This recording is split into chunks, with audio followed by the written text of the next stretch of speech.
Today we try the original allocated whiskey. Let's get drinking.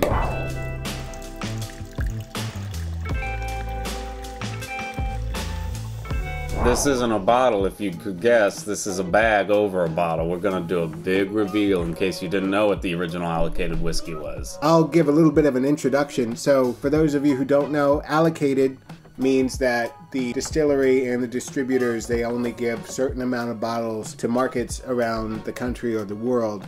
And then those get kind of allocated out to stores and restaurants, like, oh, you can only have 5 bottles, you can have 6 bottles, all that stuff. So it's very regulated in how it's distributed. This whiskey in particular is an American whiskey, and it got super big in the 50s because of Frank Sinatra. He was one of the early influencers, as it were. He would talk about this whiskey from the stage and say it was the nectar of the gods, because he learned about it from Humphrey Bogart. Humphrey Bogart one night said, "Hey, what do you want to drink?" Sinatra was like, "I don't know, whatever you're having." Bogart was like, "Well, you're gonna have this." Pulls it out, and Frank was floored. So ever since then, he touted it from the stage, and people went crazy for it. And it took them from the mid-50s to the late 70s to meet with demand. So over 20 years, they were coming from behind, allocating bottles left and right. They actually used the Frank Sinatra quote, actually audio of him in one of their ads, I believe. Without further ado, let's do the reveal.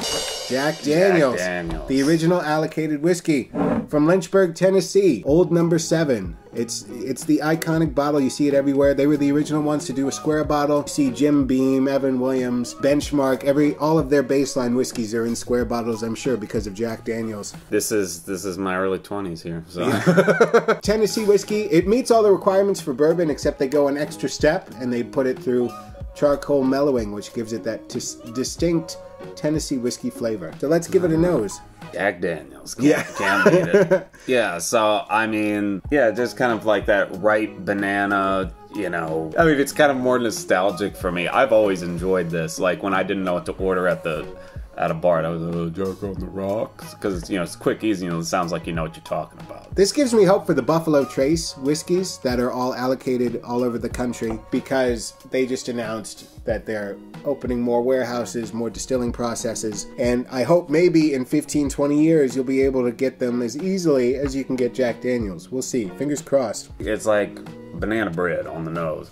Right, and the corn sweetness, and you can smell that charcoal mellowing. That's easy drinking. What's great about Jack Daniels is because they put it through that charcoal mellowing process. Explain that. So what they do is after it's distilled, they have these huge vats, and they have these drip systems that drip out the clear distillate into these huge vats of sugar maple charcoal. So it just slowly drips through 10 feet of charcoal, and it takes a long time. Check out the Around the Barrel podcast that Jack Daniels puts out. Learn all about the process, about the history. It's 80 proof, easy drinking. You could drink this all night. Makes you happy. It's easy going down. I mean, what else could you ask for in a whiskey? And the price point's good. So this bottle cost me after tax $26. So thanks for watching. Please like and subscribe. Join us next time for more fun tastings, facts about spirits, and all sorts of great stuff. Join us, won't you?